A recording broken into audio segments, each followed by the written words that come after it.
So there we are. Hello, everyone. We are very happy that you're joining us tonight for our second generation talk with Abe. And before I hand over to my colleague Christian and also Abe, I just wanted to introduce myself. I'm Isabel, working for the Public Relations Department of the Arolsen Archives, and I'm very happy to welcome you tonight. I also see Anna right now joining that we had the last live event with. Hi, Anna. Thank you for joining as well. And everyone from all over the world, as I can see. I just wanted to say you can always send your questions in the chat. I will collect them.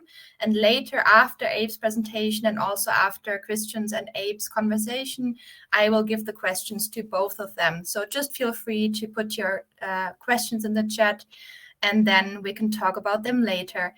And now I would like to hand over to Christian, and he will give it to Abe later on. Thank you. Thank you very much, Isabel. Welcome to everyone, also on my behalf. Thank you for joining us here. The way this is going to go is we're going to start with Abe's presentation. So he's going to tell us a little bit about his family's history and also his own story in that context. And he's also going to share a number of slides with us, some family photographs to illustrate that story. And following that, I'm going to engage in roughly 20 minutes of conversation with Abe. I'm going to ask him a couple of follow-up questions to his presentation. And after that, we are going to open the floor to questions or comments from the audience, like Isabel just mentioned. But feel free, if you have any questions or comments, to just post them throughout the presentation, so then Isabel can keep an eye on any questions or comments, and then we'll get to those in the final section of today's event. So thank you for being here, and without further ado, Abe, I'll hand to you, and Isabel will start the presentation so we can get going.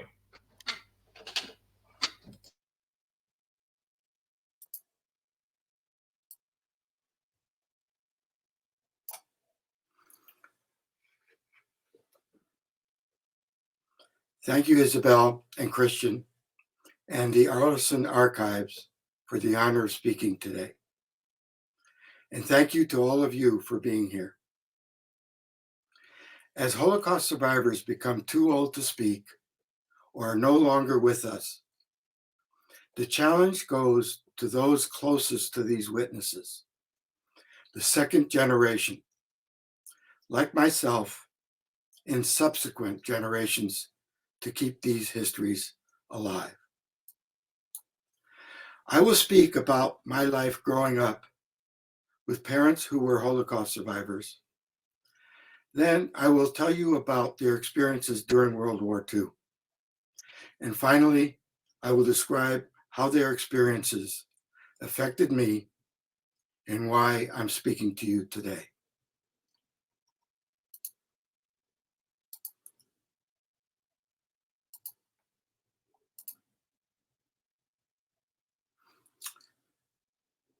Can you see my presentation?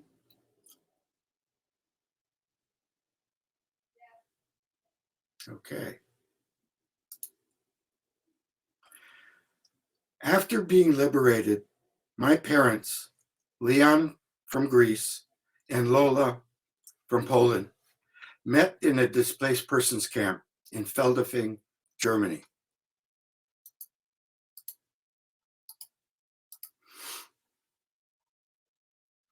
Feldafing was the first all-Jewish DP camp with about 4,000 survivors living there in 1946. Originally a summer camp for Hitler Youth, Feldafing was located 20 miles southwest of Munich in the American zone of occupation. I was born there May 1946.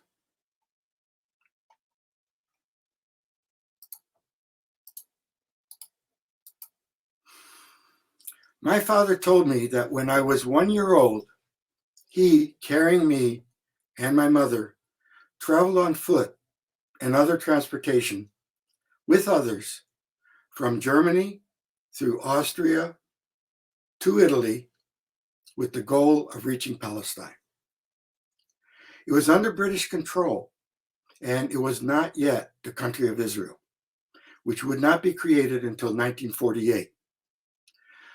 Unfortunately, they were turned away and returned to Feldafing, Germany. We stayed in Feldafing for 5 years before we could leave for the United States. After my brother, David, was born in 1950, the Jewish Federation helped us move to the United States. And there's a picture of me holding David. He never told me about that. I don't know. My father worked at a clothing factory in Philadelphia, Pennsylvania, and we lived in Camden, New Jersey. In 1956, a Holocaust survivor friend of my father offered him the opportunity to improve our living conditions by moving to Indiana and work for a coat company as a cloth spreader. I found it very difficult growing up in the United States. I didn't know English well, and I struggled in school. My parents didn't know English very well either. My father was Sephardic, raised speaking Ladino, a Spanish Hebrew language, and my mother was Ashkenazi, raised speaking Yiddish, a German Jewish language. As I grew older, living with my parents was hard, as they were very much affected by their experience in the Holocaust. They didn't want to talk about what happened to them and how they survived. Perhaps my father had to keep his feelings silent because of how damaged and angry the world had made him. He must have asked himself thousands of times why he was spared when everyone else was killed. And he must have felt great distrust for others because he had experienced such cruelty.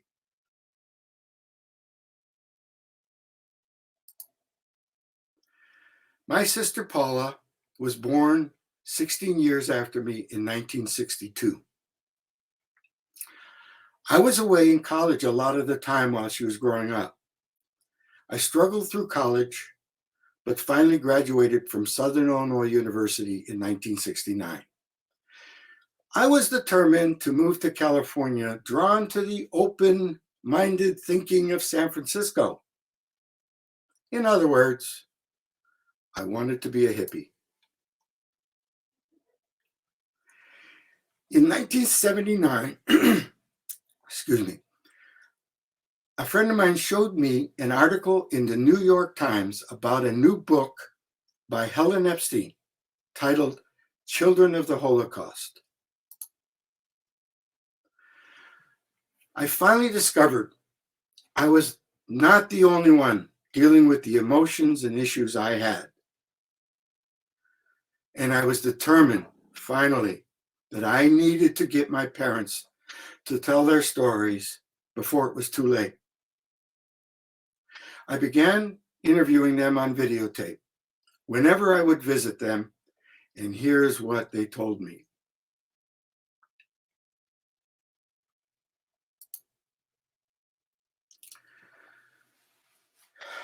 My father, Leon, was born in Saloniki, Greece. He had two brothers, Lazar and Chaim, two sisters, Sarah and Rosa. His parents, Palomba and Abraham, were in the poultry business. Abraham's family had lived in Greece for many generations. Palomba was born in Istanbul, Turkey, and her family had been in Turkey for a long time. Jewish people immigrated to places like Istanbul and Salonika following their expulsion from Spain by Christian rulers under the Alhambra decree, the Spanish Inquisition in 1942. These Jews who had roots in Spain are called Sephardic. The word Sephard actually means Spanish in the Hebrew language. When the Nazis came to Salonika, 54,000 Greek Jews were transported to Nazi labor and extermination camps. Nearly 98% of the total Jewish population of the city died during the war.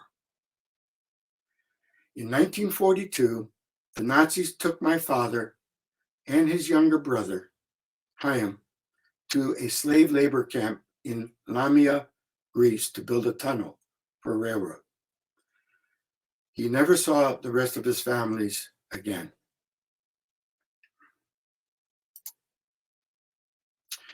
In 1943, they were taken to Auschwitz-Birkenau in Poland, the most infamous of Nazi death camps.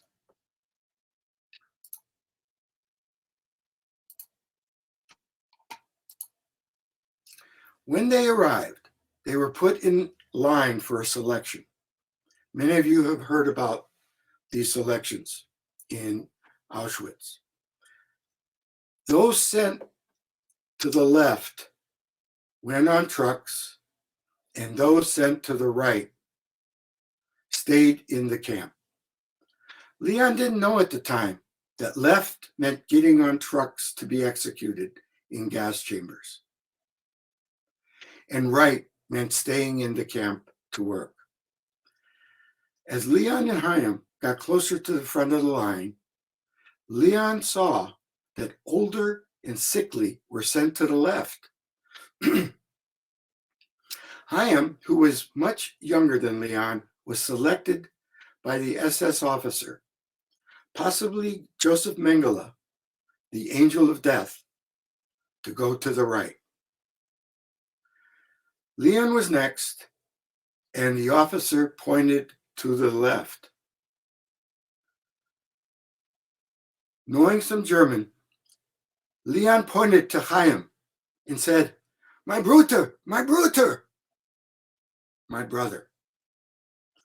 With a cold smile, the officer let Leon go with Chaim, saving his own life. In Auschwitz, the Greek Jews often were tapped for hard labor, as they had a reputation of having lived physically active lives. After 3 months in Auschwitz, Leon and Chaim, along with 500 Greek Jews, were moved to the Warsaw Ghetto. Of course, if they stayed in Auschwitz, they surely would have been executed. Leon dug ditches to build a canal. His ability to work hard impressed the camp guards, which helped him survive. Chaim, on the other hand, thought he was safer staying in an infirmary, but unfortunately, he died there. Leon was in Warsaw for 11 months until August of 1944, essentially living as a slave.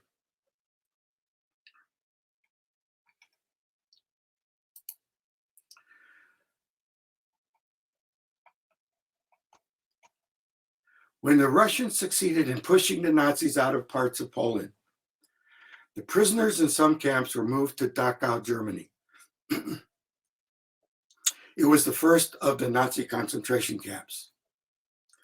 Leon survived a 3-day death march from Warsaw, Poland to Dachau, Germany. Here's a picture of what the death marches looked like.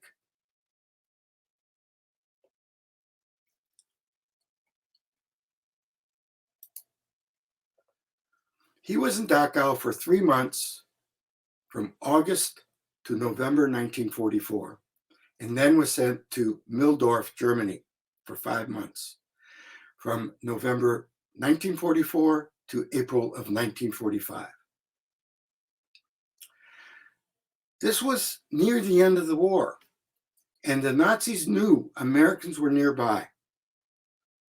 My father was put on a train with many others that he knew was surely taking him to his death. Even when the Nazis knew the war would end with their defeat, they stepped up the mass murder of Jews and other people to keep the world from learning about this. But for some reason in this case, the train just went back and forth, back and forth. The train conductor and German guards probably felt the Americans would treat them humanely as prisoners of war if they surrendered. When my father saw American soldiers, he couldn't believe his eyes. He and others started running.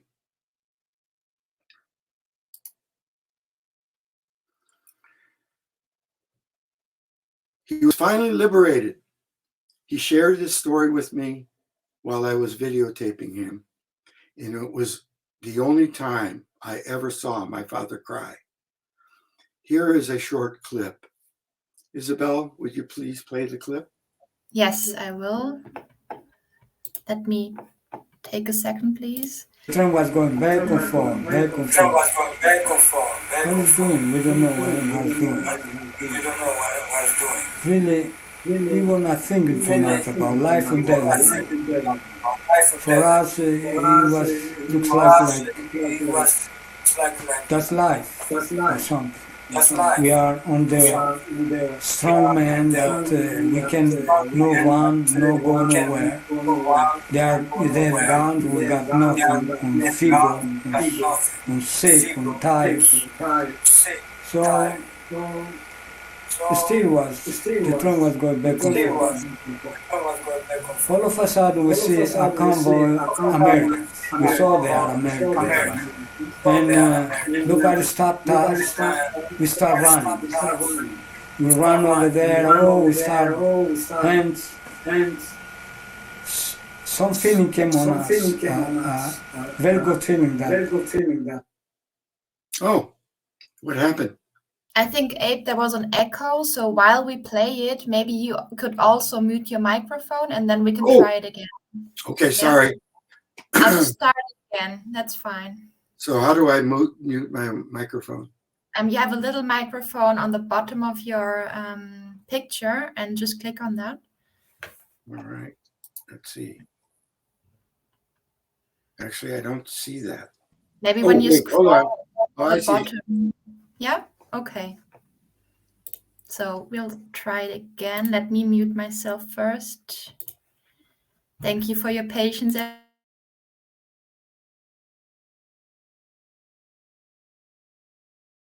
The train was going back and forth, back and forth.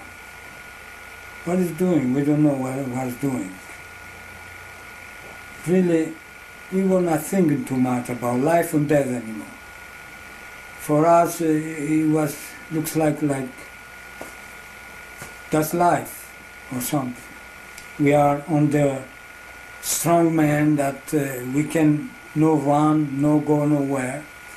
They have guns, we got nothing, on feeble, on sick, on tired. So the train was going back and forth. All of a sudden we see a convoy of Americans. We saw they are Americans. And nobody stopped us. We start running. We run over there, we start hands. Some feeling came on us, very good feeling that now it's good coming to us. That's the end of all the suffering. Anyway, and then they start throwing us cigarettes, chocolates, and everything.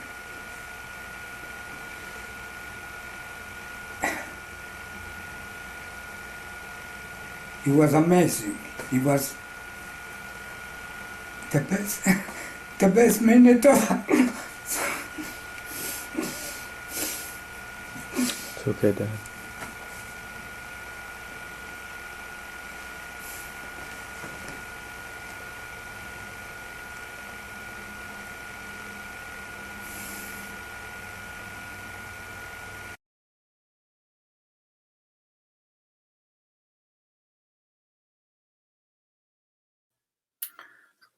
Thank you, Isabel.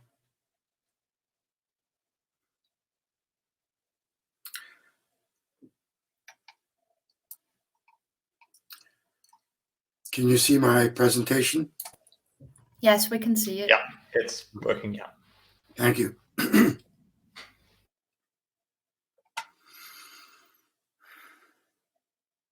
I need to take a minute. Take your time.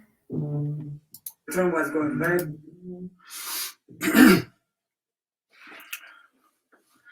An American captain couldn't believe the horrible condition of the people they liberated. People looked like starved skeletons and weighed only half their normal weight.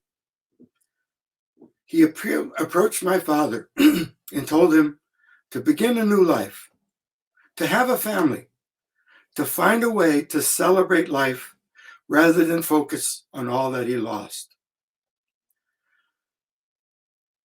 General Eisenhower, who later became President of the United States, was so horrified by what he saw when he toured the concentration camps that he ordered film crews to take footage. Here is a picture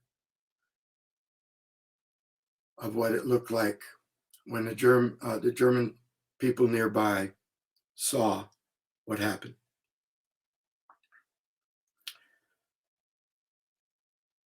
He also ordered local townspeople to march through the camp so they could never deny what had happened in the areas where they lived. My father lost his mother, father, his two sisters, two brothers, uncles and aunts, and other relatives in the Holocaust.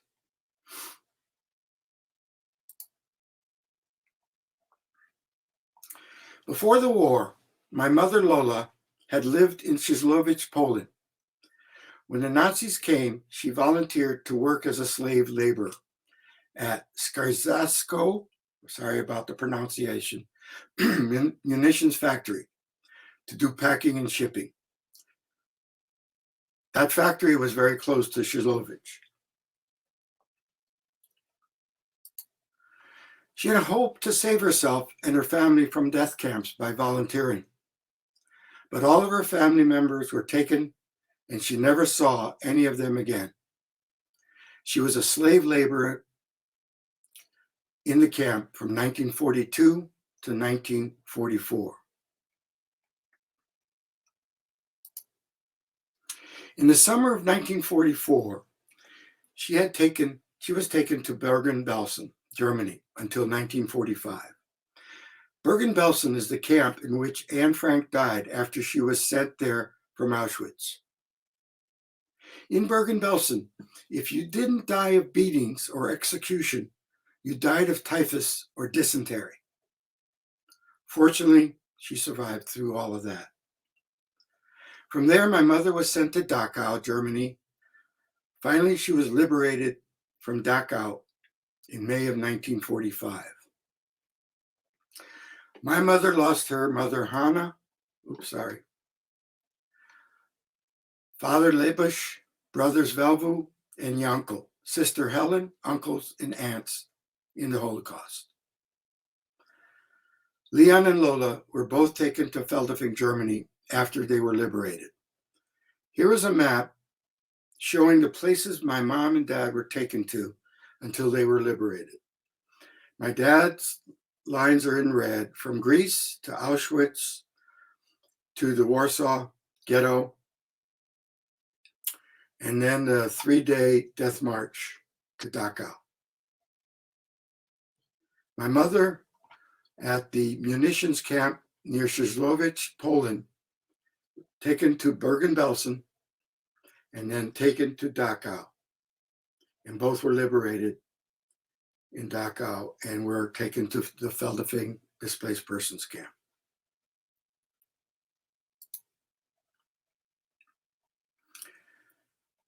Jews from camps like Bergen-Belsen, Dachau, and Auschwitz were placed in DP camps that were also behind barbed wire.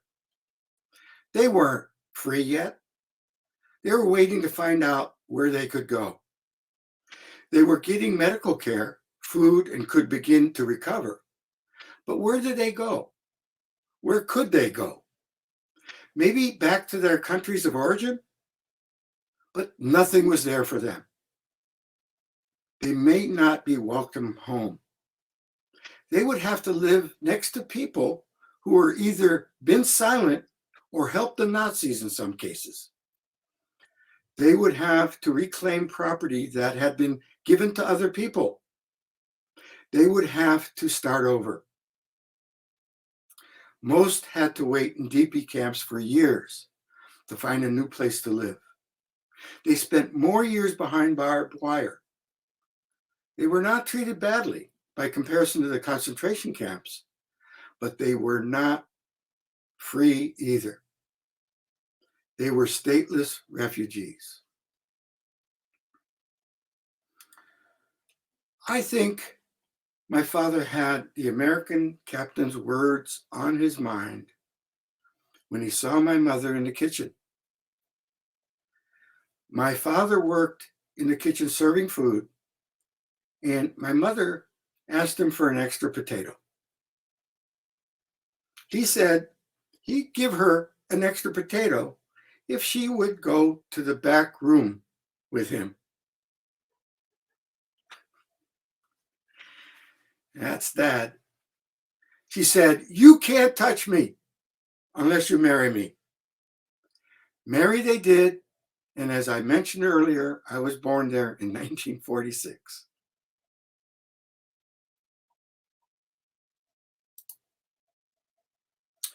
Here's Lola, newlywed after being married. They had a full, regular Jewish wedding like you would find in other parts of the world. Here are some pictures of my mother and dad in Feldafing. This is where looks like they were celebrating. A bottle of wine there. The Greek survivors stayed close to each other in the camp. So there's a lot of pictures of them together.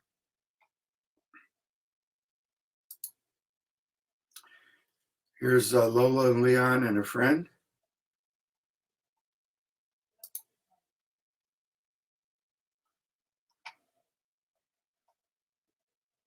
Here's a photo that somebody from Facebook, from a Facebook group I started called Families of the Feldafing Displaced Persons Camp, that was posted that I never saw before.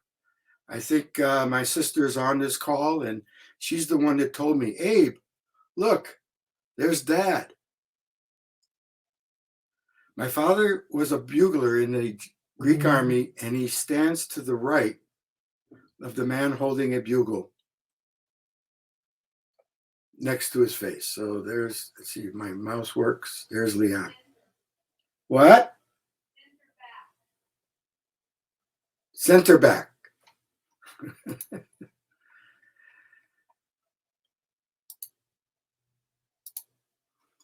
Here's a picture of Dad and me in Feldafing.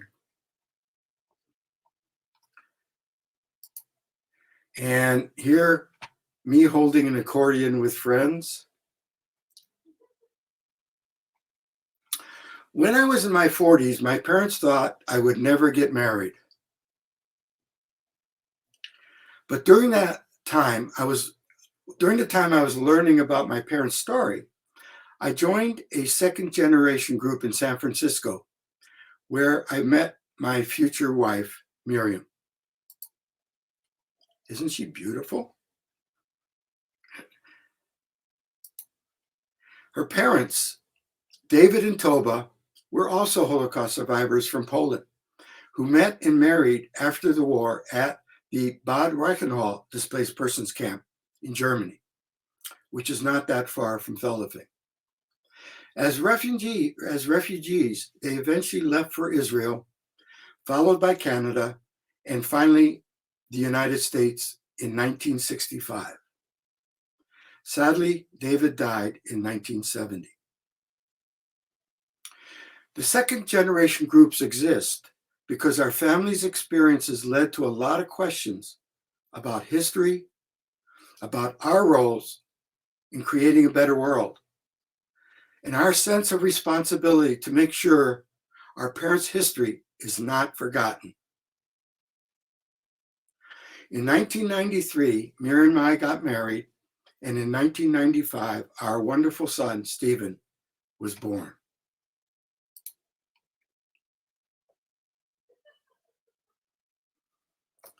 About 6 years ago, Stephen was studying abroad for a semester in Bordeaux, France, during his junior year at the University of California at Santa Cruz. I was so jealous because I enjoy wine. But out of the blue, Stephen informed us that he wanted to travel to Poland to see the towns where his grandmothers, Lola and Toba, had lived. I decided to go with him. So I flew to meet him in Barcelona, Spain.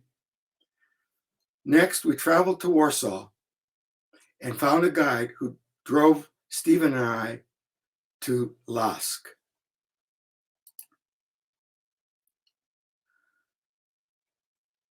Lask is where Miriam's mother lived. We think we found the house where Miriam's mother, Toba, and her family lived before the war.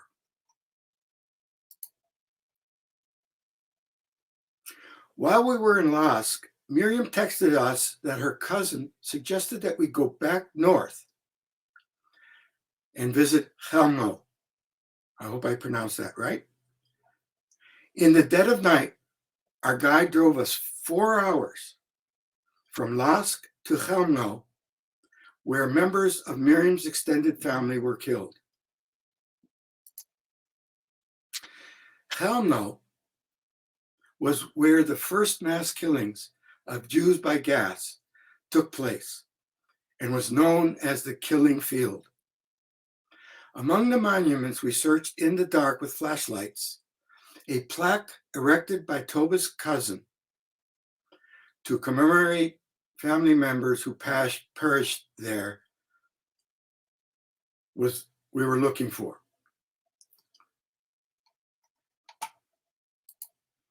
We found a plaque and took pictures to remember them. After arriving in Krakow, in southern Poland, we drove northeast to Szydłowicz, where my mother, Lola, was from. A Polish historian described what the town was like when my mother and her family lived there before the Nazis came. The historian took it upon herself to have a monument erected across the street where the old synagogue had stood. The hardest and most emotional experience my son and I had during our trip was visiting Auschwitz, the Auschwitz concentration camp. My father, Leon, and Miriam's mother, Toba, had been sent there.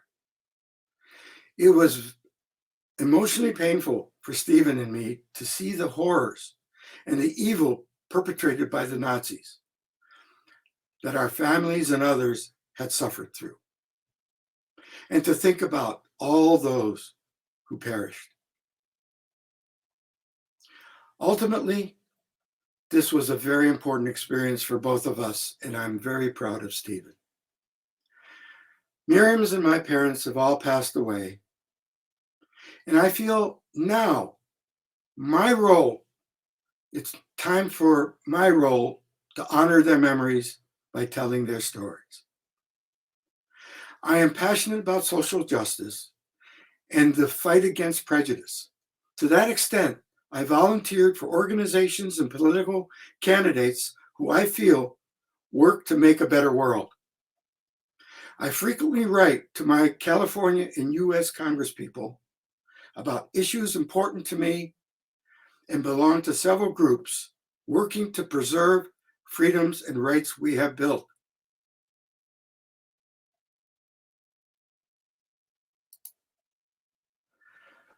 Prior to the COVID pandemic, I have spoken to high school and middle school students in the San Francisco Bay Area over a 4-year period. I did this on behalf of an organization called Facing History and myself.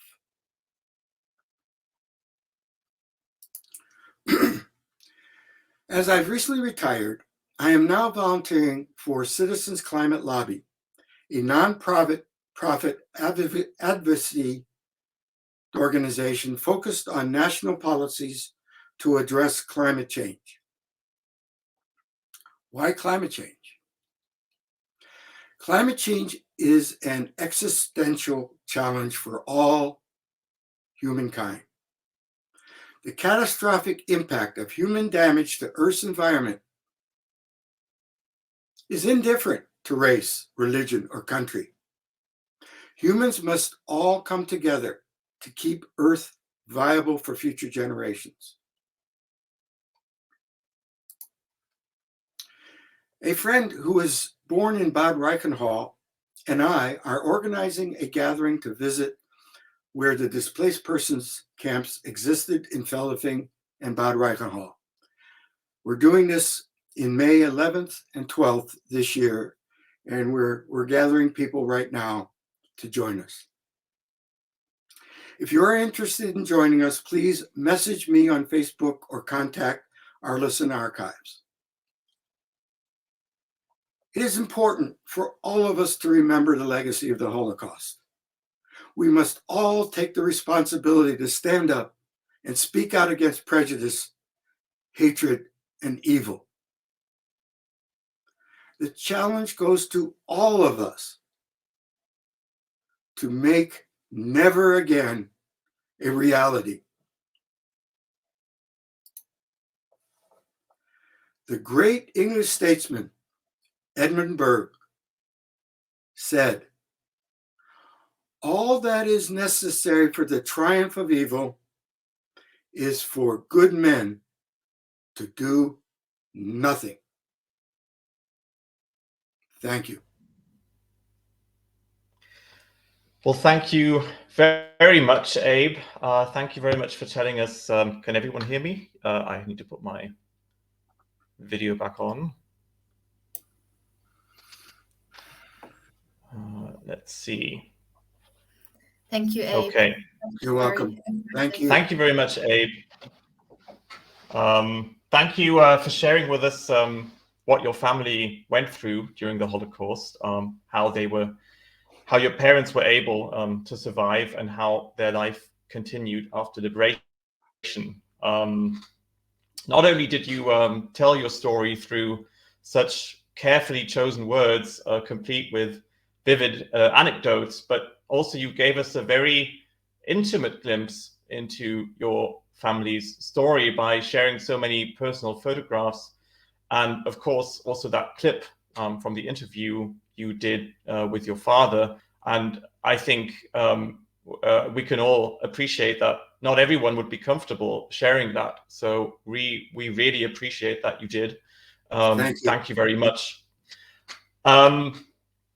Yeah, your presentation was so well structured and so thorough, but I do have a couple of questions that maybe we can use to engage in some conversation now following your presentation, before we also turn our attention to the questions that our viewers have been posting all along in the chat. So I'm going to start with the following question.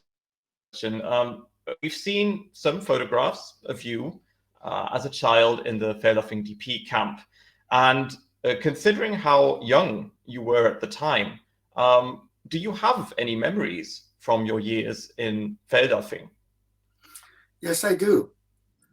Because I was there until the age of 5, I remembered some things. And one thing that I remember, I don't know why, but maybe I know why, is that we lived in an apartment and there was a window that had flower. It was a flower bed. And I always looked out the window. And one day a bee stung me. My father came over, and for some reason he took tobacco out of his cigarette and rubbed it on where the bee stung me. And he says the tobacco will pull the poison out of my sting.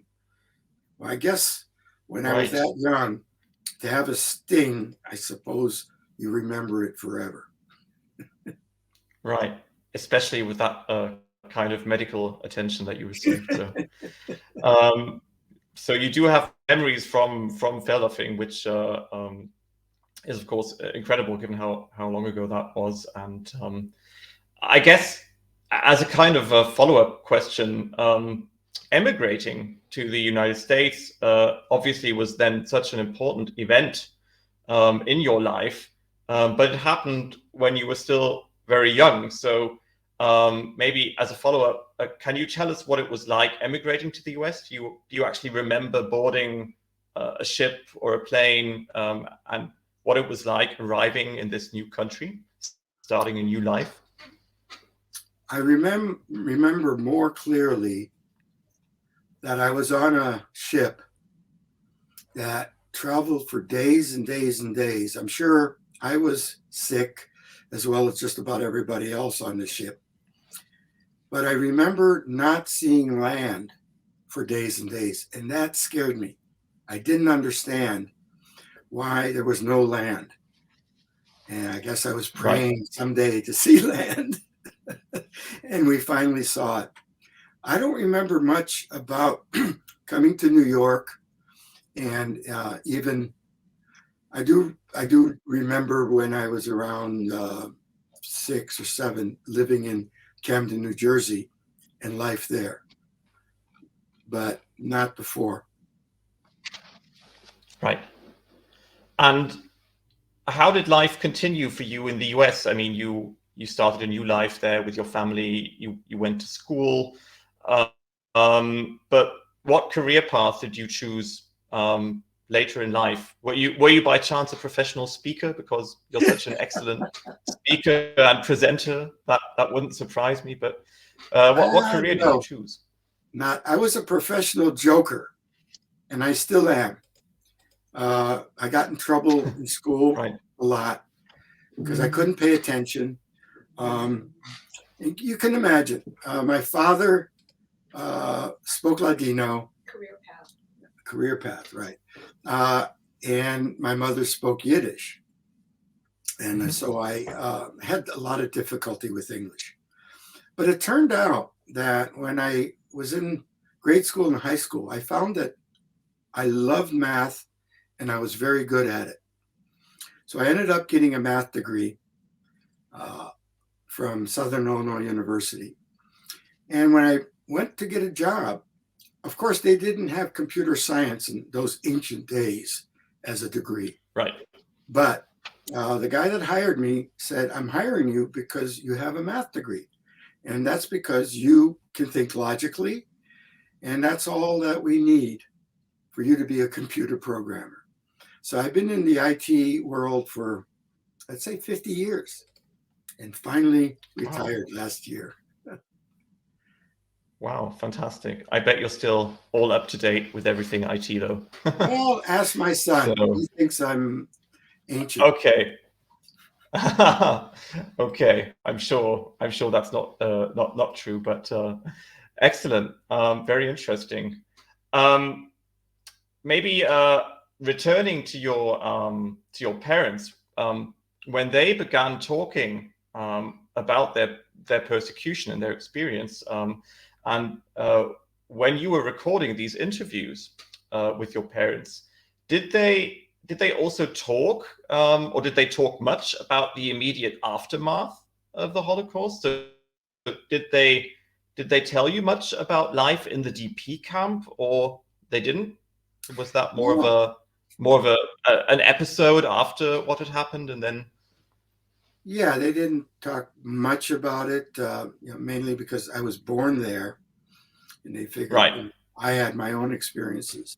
One story my dad did tell me was, you can't tell now, but I had bright red hair when I was a kid in Feldafing. And he told me that one day they went to a farm and there was a rooster in the farm that I guess was jealous of my red hair and started running toward me to pick because he figured I was going to go after his hens. I don't know.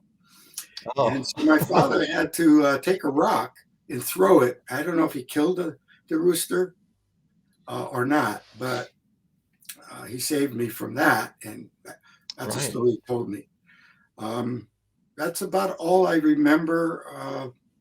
Again, I was there, and it was a struggle. People that read about this can see that it wasn't that great in the beginning, but when you see pictures of DP people, it's amazing how happy they look and how healthy they look following their liberation. Right. Yeah, that's true. When and why did you decide to talk about your family's history, and as not so much maybe talking to your parents, but specifically in public, like you're doing now? What was your motivation behind that? I had some issues making presentations. Many years ago, I was good at presenting as a product manager, but then later on in life, I had problems. So I joined an organization called Toastmasters, and I was with Toastmasters for a long time. I didn't think anybody cared about second generation because the first generation, or the survivors, actually could talk about their experiences. And mine was basically secondhand. But as I was thinking about retiring, I asked a friend from the Facing History and Ourselves organization, do you think I can retire and make some money making speeches? And he said, Abe, no. The people that speak, even if they get paid, they donate that, and don't think about retiring doing that.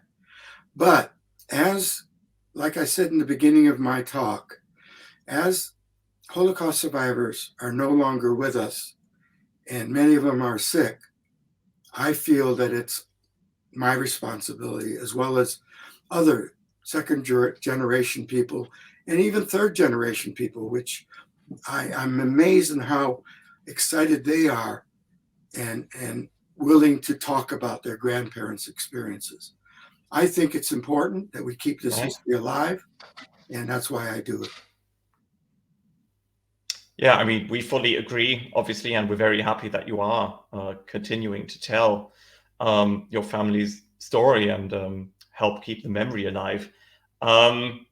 You mentioned the families of the Feldafing Displaced Persons Camp Facebook group, and I think this ties in nicely with what you just said. You started that group, if I'm not mistaken, and what were the reasons for you to start that group? And how many, maybe you can just tell us a little bit about that group, like, how many members does it have, and what are people sharing in that group? Typically, is it more memories, testimonials, stories, or photographs? Maybe you can just tell us a little bit about that Facebook group. Thank you for asking. Yes, I'd love to.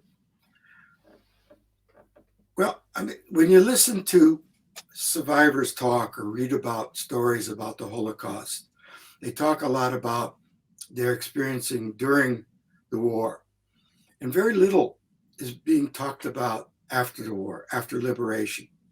And I often read, well, we survived, we went to a DP camp, and then we went to the United States or Israel or Canada. Mm-hmm. I personally felt that the story of the liberation and the story of life like my parents had and all the others that were liberated and survived is a story of hope. It's a story of happiness.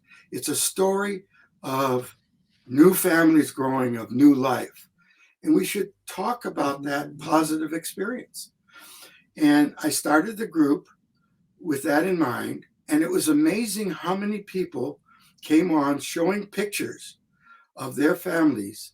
And we have hundreds and hundreds of photos now from the group because it was a positive experience. And people were thriving and growing and marrying and having kids. And we now have about 350 people in the Veldafing Displaced Persons Camp. My son started the Bad Reichenhall, Families of Bad Reichenhall Displaced Persons Camp. And that's why we're really interested about visiting those DP camps and continuing to testify about this history. I mean, think about it. Fantastic. It's amazing that every day I think how lucky I am to be alive, and that you count the numbers of people that passed away. And we came out of this, and it's still an important story. And liberation and DP camp are important stories to continue to talk about.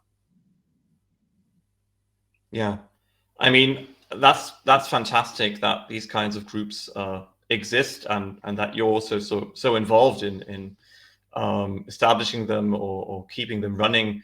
And I can totally confirm what you said in the beginning from a historian's point of view. So I'm a historian. I've done years of research on displaced persons of the post-war era, and it's like you said. Even in historical research for many decades following World War II, the history of the Holocaust kind of, obviously I'm exaggerating now, but it kind of ended in 1945, and like the war was over and the Holocaust was over, quote unquote. And this entire history of displaced persons and DP camps and all the political and social and psychological challenges surrounding the DP era, so to speak, were completely forgotten about for decades. And it was only in the 1980s that historical research on the DP phenomena really began. And it was in part thanks to the efforts of survivors, but also second generation activists or volunteers who began to start these groups and connect people and share stories, also historical source material, the photographs and all that. And so I think without the commitment of survivors and their descendants to share all these stories, and all this information, it all might have fallen into oblivion. So thank you also for doing that. You're welcome. I'd like to ask about your trip to Europe with your son Stephen. You mentioned that you visited the places where your family was originally from, all the places where they were taken to, where they were incarcerated and enslaved, and you hinted at the impact that this experience had on your son Stephen. So perhaps if you could elaborate on that, what would you say that your son?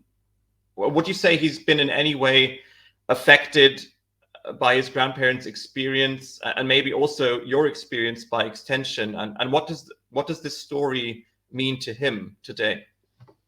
Well, thank you. Well, when we traveled through Europe, it was really fantastic. It was a way to get in touch with a history that none of us know because they all passed away. The visit to Auschwitz was extremely impacting. You can talk about it, read about it, but unless you're actually there, it is so much worse than I could have ever imagined. So there's a lot of emotions and anger. But to answer your question, Stephen, even before our visit to Poland, was affected by his grandparents. He knew Lola, Toba, and Leon. And he has been very involved in political organizations. He fought hard to help the Obama get into the presidencies in his 2 terms, and he's continued to work in politics. Also, I think he also wants the world to be a better place. And he works at a startup where he helps individual homeowners to reduce their electricity impact. And so he's doing that every day, and I'm proud of him for helping as much as he can. Great. That sounds fantastic. And I think then there's also a good chance that Stephen will continue to keep the memory alive and to tell your family's story also, while at the same time it seems to have some sort of an impact on how he views the world today. And actually that maybe bring me to my final question, just because I can see in the chat here, which I have open, that we have so many questions also from viewers. I obviously don't want to take up all of the space or all of the time here, but I think this is a good question to wrap this conversation up. You were just speaking about politics and engaging in various causes in our present day and age. And during your presentation, you touched upon your own activism in terms of, if you want to call it activism, but your political activism perhaps, or interest in current affairs. Maybe you could tell us a little bit more about, do you see a connection, or is there a connection for you between your family's history and your experience and your family background on the one hand, and the way you view the world today, and how you get involved in different causes and your motivation to do so in the present? Maybe you could tell us a bit about that. Thank you. Thank you for that question. Well, right from the beginning, when I see injustice, it just hurts me to the core, and you can understand why. I marched during the Vietnam War when I was in college. I started an organization not to get people out of the war, but to make sure these young people knew the rules around being drafted. So I started an organization to help educate people about the draft. And then as years went by, I saw the world in a way that you have to be diligent all the time.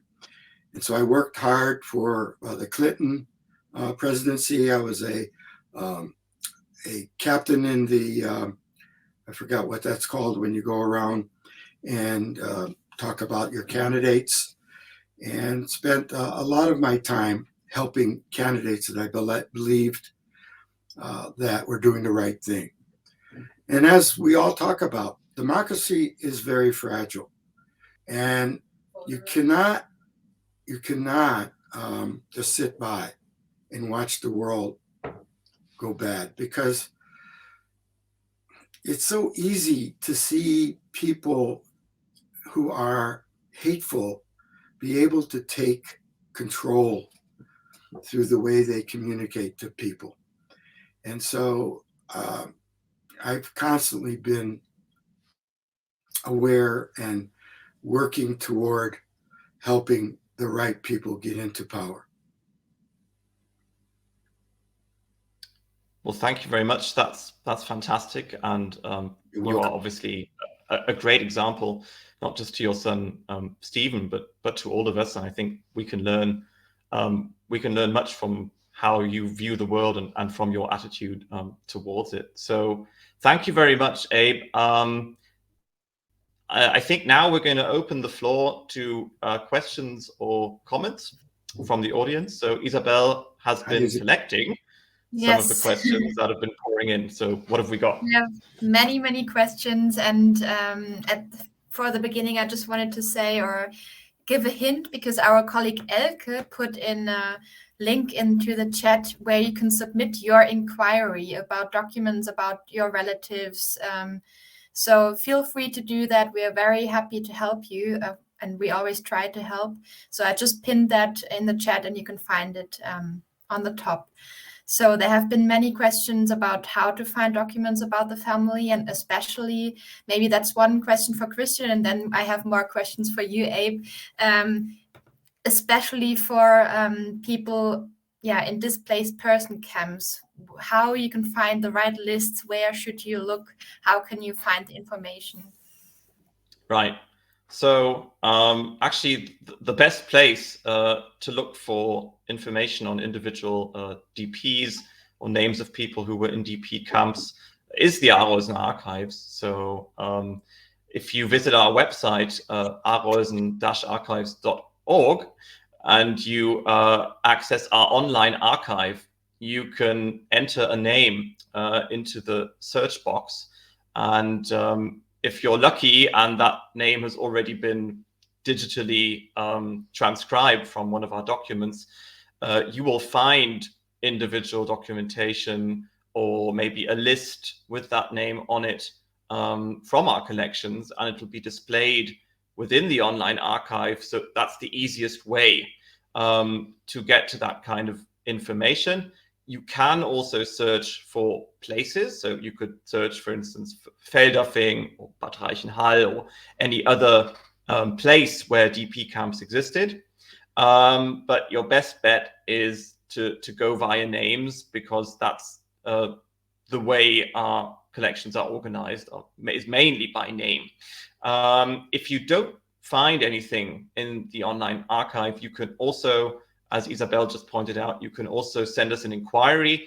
Our colleagues in the archives, they have some additional means of digging even deeper into the collections. And so even if you don't find anything in the online archive, doesn't necessarily mean that there's nothing there. So definitely try both. Try the online archive and try submitting an inquiry. That is really the best way to go about that. What you could also do, sorry if I'm taking up so much time, but I'll make it quick. On the website of the Arolsen archives, you will also find a so-called bibliography on displaced persons. So that's an online collection of literature concerning displaced persons. You can search this bibliography for place names. And you will find that many, many historians by now, since they've been doing it since the 80s, have actually written articles and books on different DP camps. And of course, those historians, those authors are very often experts on that individual camp and any documentation that may have survived. So those historians, those specialists might be able to point you to additional resources where you could find relevant information. So thank you. There you go. Thank you. Okay, Abe, we have one question by Werner, which is, of course, a very important question for all of us, and which we work with and think about it all the time. What should we do if the last Shoah victim has died? What do you think? That's a very like difficult. how can we keep up the memory? What do you think? What should we do? Well, there's some experiments going on right now where they're using new technology to record survivors before they pass away and set up holograms where you can go visit a museum and ask survivors questions, and they can give you answers. So that's one approach that's being worked on right now. And of course, again, the responsibility to keeping these stories alive does come to the second generation. There are a lot of organizations around the world that have museums and continue to keep those stories going. I'm a member of dozens of museums and organizations that constantly show videos, have talks, and continue talking about the importance of this period of time. And then again, of course, the third generation is very active, and we just need to keep going with that. Now, of course, I believe that talking about the Holocaust can be transformed into talking about, first of all genocide, all hatred, all prejudice, all talking about the other people. And that the big issue isn't just about the Holocaust. It's about human nature. It's about how we as humans treat each other. And of course, my favorite song is called Imagine by the Beatles. And if you listen to that song, it talks about, by Lennon, talks about no religions, no countries, that we're all one. We need to get to that point. And you do that by keep reminding people about history, that history has showed us what can go wrong when you don't look at each individual as a blessing. Regardless if you're religious or not, every human being is a blessing. We are all built the same. Abraham Lincoln worked on this. We're still working on this. And we need to get beyond hatred and the fear of somebody being different than you. And I think you keep that message going. It doesn't always have to be the Holocaust. Keep that message going and watch out for hate, watch out for prejudice, and fight against it. Okay, then a completely different question. If you ever have met other families of survivors from Salonika? Yeah, I think we did. Many years ago, when I was young, my parents had really good friends.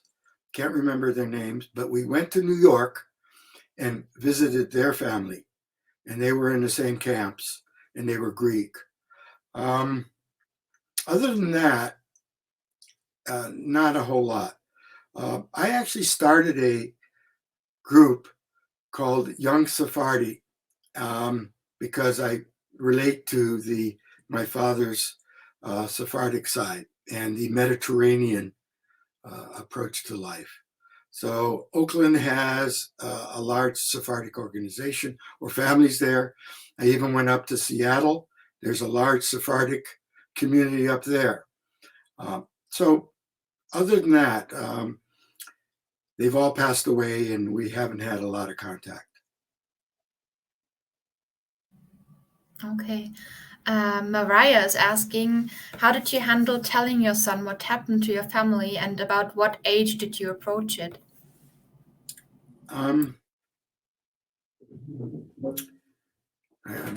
Miriam may know better than me. He always talks about it. Yeah, he always talks about it. I think it was important when he spent time with Toba, Miriam's mother, who actually lived here, and then met several times with Leon and Lola. I think that gave him a sense of who they were and what he was part of. And of course, when I got involved into different organizations. So I think his grandparents was his greatest influence. Okay. I think you already answered the question if Stephen will continue to tell the family story. I guess so, because you also said that he's active in the groups. I also saw you in the chat, Stephen. Hello. Well, he's here. So why don't you both of you ask him? Tell him He's online. He's online. So ask him, would you please? So we visited the Holocaust No, Museum I'm kidding. He's gonna be angry with me. in 2009. He's young. He's starting his career. He's got his heart in the right place, and he'll decide what he wants to do in the future. Okay. Then Werner did not exactly understand why your family did not settle in Israel after 1948. Well, they tried. As I said, they tried in 1946 to travel to Israel illegally, and they came back, were turned back, or something like that. Then we waited for David to be born. He's 4 years younger. And by then, I know Israel was then a country.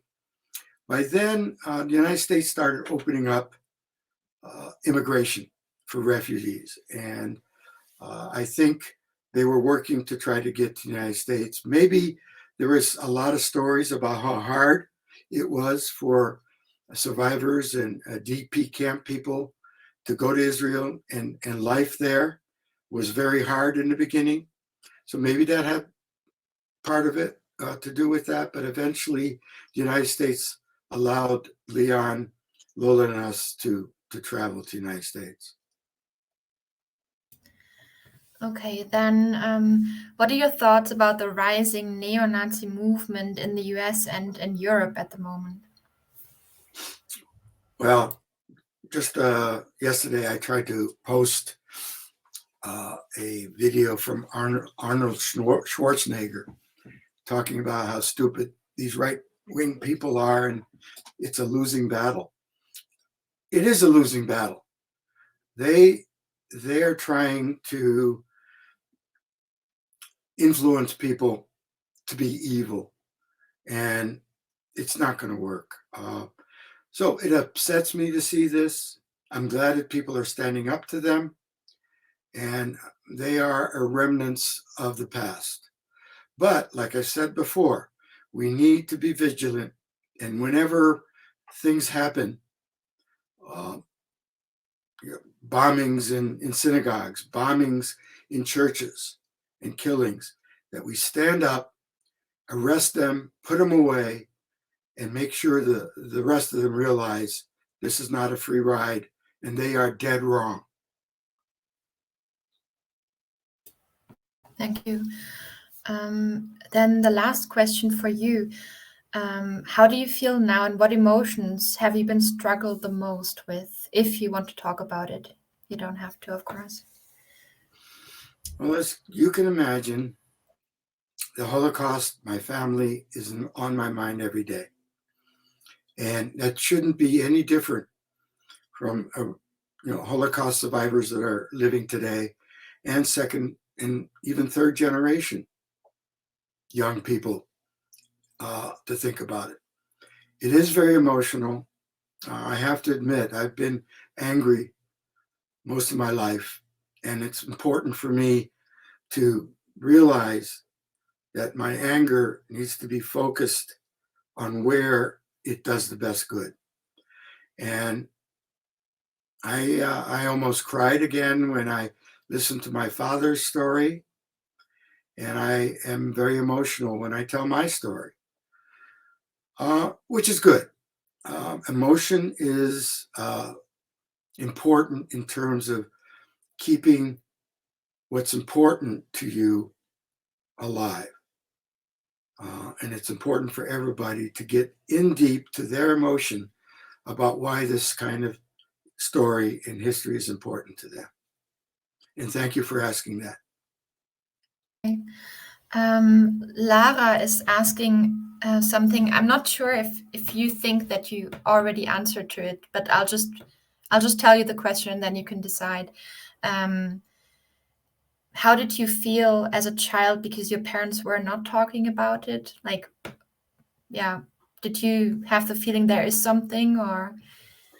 Absolutely. Well, they were refugees from another country, and they were obviously different than most of the kids that I became friends of and their parents. It's maybe surprising or not surprising that we moved to a mostly Catholic Polish community in Calumet City, Illinois. And there was only a few Jewish families there. So I could tell my parents were different. I was embarrassed. It was hard for me to invite my friends over to their house. But I didn't get a lot of anti-Semitism experience growing up in the Chicago area. But I began to learn, and of course the big change happened in what's that town in northern Illinois, when the Nazis marched. And finally, the Holocaust survivors said, enough is enough, and they fought back. And that's when, Skokie, yes, thank you. That's when the Holocaust started being talked about. That's when the survivors finally decided it's time to talk about their experiences. And that's when movies and stories began to happen. And I learned more about my parents' story from then on. Thank you, Abe, so much for sharing and also your emotions with us. And it also, I think most of us can feel it and also are very emotional now, but it's important to talk about it. And yeah, so thank you very much. Before I have more questions for Christian, is there anything that you would like to say or just share with us before we get to the end of this talk? Are you asking Christian or me?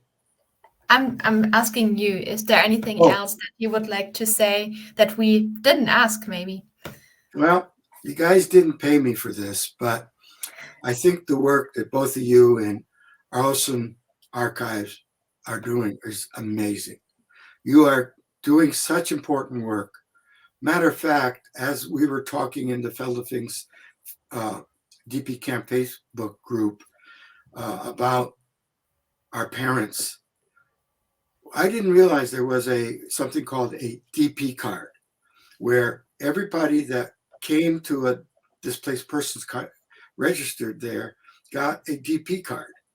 And your archives have the DP cards for the people that registered in all the DP camps in Germany and maybe other places. So the work that you're doing out of Germany is absolutely amazing. And I thank you so much for all your hard work and the good work that you're doing for the world. Again, they didn't pay me for this. This is not a commercial. Thank you, Abe. Thank you very much.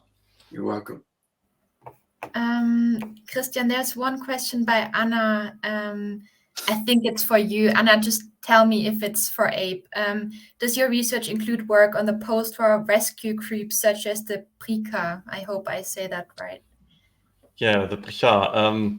Brika. Well, Brika, yeah. See, I'm not sure myself, which kind of gives away my answer. So obviously, I'm familiar with the organization.